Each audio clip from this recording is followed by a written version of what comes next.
खाद्य सुरक्षा और औषधि प्रशासन विभाग के द्वारा छापेमारी की कार्रवाई भी होती है। उत्तर प्रदेश के अंदर कोडिन कफ सिरप के मामले में जिसको नेता विरोधी दल, मैं तो ये मानता था कि उम्र के चौथे पड़ाव पर व्यक्ति सच बोलने का आदी कम से कम इस उम्र में तो होगा ही, लेकिन इस उम्र में भी इस समाजवादी उनको झूठा बुलवा देते हैं। इस उम्र में तो कम से कम उसे झूठ मत बुलवाओ भाई, सच बोलने के उनको आदी होना चाहिए। और तो चेयर पे बैठ चुके हैं लंबे समय तक, स्पीकर के रूप में उन्होंने सदन को आगे बढ़ाया है। कोडिन कफ सिरप से उत्तर प्रदेश के अंदर कोई मौत नहीं हुई है। एक दूसरा, इस मामले में एनडीपीएस के अंतर्गत कार्रवाई होगी। ये उत्तर प्रदेश सरकार इस मामले को कोर्ट में जीती है, उत्तर प्रदेश ने इस मामले को लड़ा है। तीसरा, उत्तर प्रदेश में इसका जो सबसे बड़ा होलसेलर, जो बड़े होलसेलर हैं, जिसको सबसे पहले एसटीएफ ने पकड़ा था 2016 में, उसको लाइसेंस समाजवादी पार्टी ने जारी किया था। जो फोटो रिलीज हो रही हैं, देश के अंदर दो नमूने हैं, एक दिल्ली में और एक लखनऊ में बैठते हैं। जब देश में कोई चर्चा होती है तो तुरंत वह देश छोड़ करके भाग जाते हैं। और मुझे लगता है कि यही आपके बबुआ के साथ भी हो रहा होगा। वह भी देश से फिर जाएंगे इंग्लैंड की सैर सपाटे में, और आप लोग यहां चिल्लाते रहेंगे।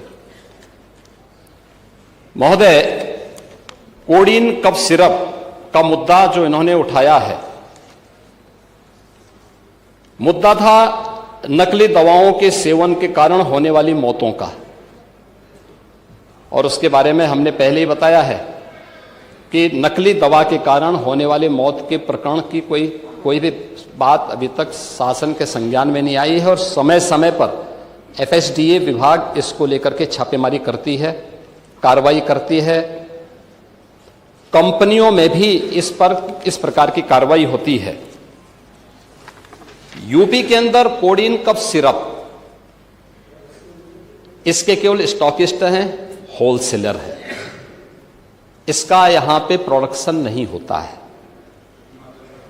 ये मध्य प्रदेश में, हिमाचल में और अन्य राज्यों में होता है। और जो मौत के प्रकरण सामने आए हैं, वे मौत के प्रकरण अन्य राज्यों में आए हैं। जिन राज्यों में आए हैं, वह जो भी प्रकरण सामने आए हैं, यह तमिलनाडु में बने हुए एक सिरप के कारण सामने आई है।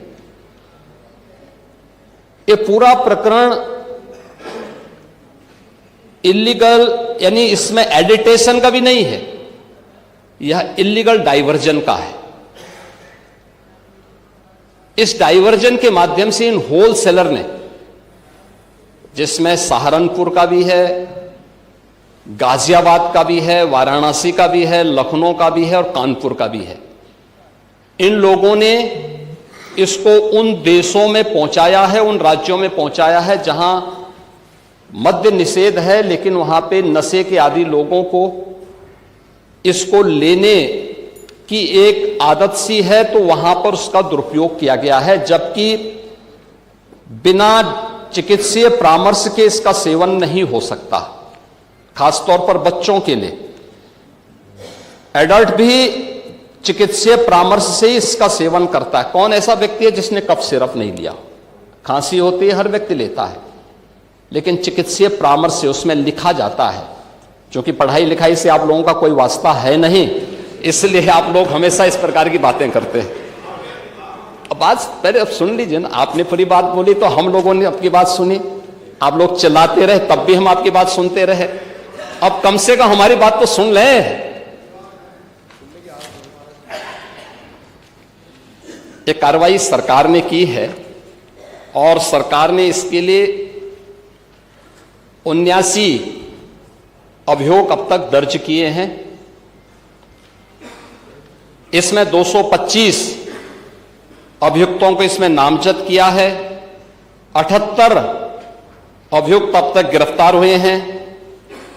134 फर्मों पर एक छापेमारी की कार्रवाई हुई है और इसमें अब तक जिन क्षेत्रों में ये आई हुई अलग अलग राज्यों से जुड़े हुए यह सभी केंद्र हैं और मुझे लगता है अगर आप इसकी गहराई में जाएंगे तो घूम फिर करके वही मामला है कि वो कहीं ना कहीं कोई ना कोई समाजवादी पार्टी से जुड़ा हुआ नेता या उनसे जुड़ा हुआ कोई ना कोई व्यक्ति उसकी चपेट में आता है। और इलीगल ट्रांजैक्शन भी जो हुआ है वह भी आपकी लोहिया बहाने के एक पदाधिकारी के अकाउंट के माध्यम से हुआ है। एसटीएफ इसकी जांच कर रही है। इस पूरे मामले में हाई कोर्ट से उस पूरे मामले को एनडीपीएस के अंतर्गत इस मामले में मुकदमा चलना चाहिए। ये उत्तर प्रदेश सरकार ने इस लड़ाई को लड़ा है और उसको जीता है और इस मामले में कोई भी अपराधी छूटने नहीं पाएगा। और चिंता मत करिए, समय आने पर बुलडोजर एक्शन भी उसकी तैयारी भी रहेगी। उस समय चिल्लाना मत करें। प्रश्न संख्या 5 डॉक्टर रागिनी। देखो ये दिखाना नहीं पूरा माननीय मुख्यमंत्री उत्तर बड़ा। मेरी बात सुनिए, विषय आपने मेरा बात सुन लीजिए तुम जी, मेरी बात सुन लीजिए, मेरा निवेदन सुन लीजिए ना। आप उसको सुनेंगे कि अपना बोलते रहेंगे? अगर आप अपना बोलते अगर मेरा निवेदन सुन लीजिए। अगर नियम एक सेकंड सुन लीजिए, क्योंकि आपने नियम 56 दिया था और पूरा उत्तर माननीय मुख्यमंत्री जी के द्वारा दे दिया गया, ठीक है? तो वो विषय समाप्त कर दीजिए उसको, नियम 56 को। नियम 56 का विषय तो पूरा आ गया ना, उत्तर तो आ गया उसमें। अब वही तो आप चाहते थे, आपने जानबूझकर कि आपके नेता उस विषय को ना उठा पाए, आपने उसको उठा दिया। जब आपने उसको उठा दिया तो ये सदन के सम्मानित नेता हैं, वहीं पर आपने किया ना, तो आपने विषय को कभी समाप्त कर दिया, उसका उत्तर आ गया। उनकी वाणी ऐसी निकलती है जो उनके सब अनुरूप नहीं रहता। अभी आपने कहा 2 नमूने हैं, एक समाजवादी पार्टी, एक वो। तो उन्होंने किसी का नाम तो लिया नहीं। ये नमूने नहीं है, अपने ऊपर कैसे समझ? ये नमूने नहीं है ये। अरे आप नाम तो लिया नहीं, नेता प्रतिपक्ष किसी का नाम तो लिया नहीं। अरे आप क्यों समझते हो उनको?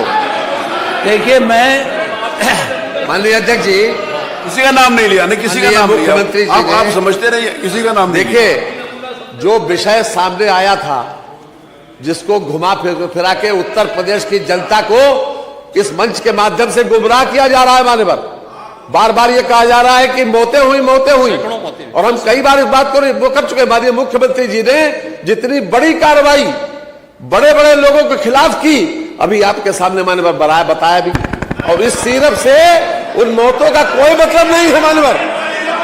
रही बात इस बात की कि माननीय मुख्यमंत्री जी ने किसी का नाम नहीं लिया, किसी का, अरे हुआ उसमें हुआ ये किसी का नाम मान्यवर नहीं लिया। सैकड़ों मौतें कही नहीं, उसमें हुआ ये माननीय मंत्री जी। उसमें ना एक आदमी नारा लगा रहा था कि सरकार चोर है, सरकार चोर है।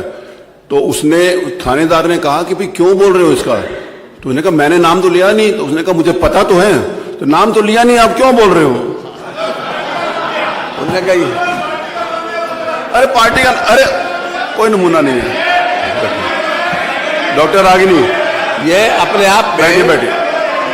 अरे अगला प्रश्न बैठिए रवींद्र जी, बैठिए। चलो सब लोग बैठिए। अगला प्रश्न ये सदन को अगला प्रश्न गुमराह करना, सदन का समय खराब करना, केवल इनके पास एक ही काम है मान्यवर। चलिए बैठिए। अगला प्रश्न डॉक्टर रागिनी। और मान्यवर मुख्यमंत्री जी ने किसी का नाम नहीं लिया। वही तो मैं कह रहा हूँ, किसी का नाम नहीं।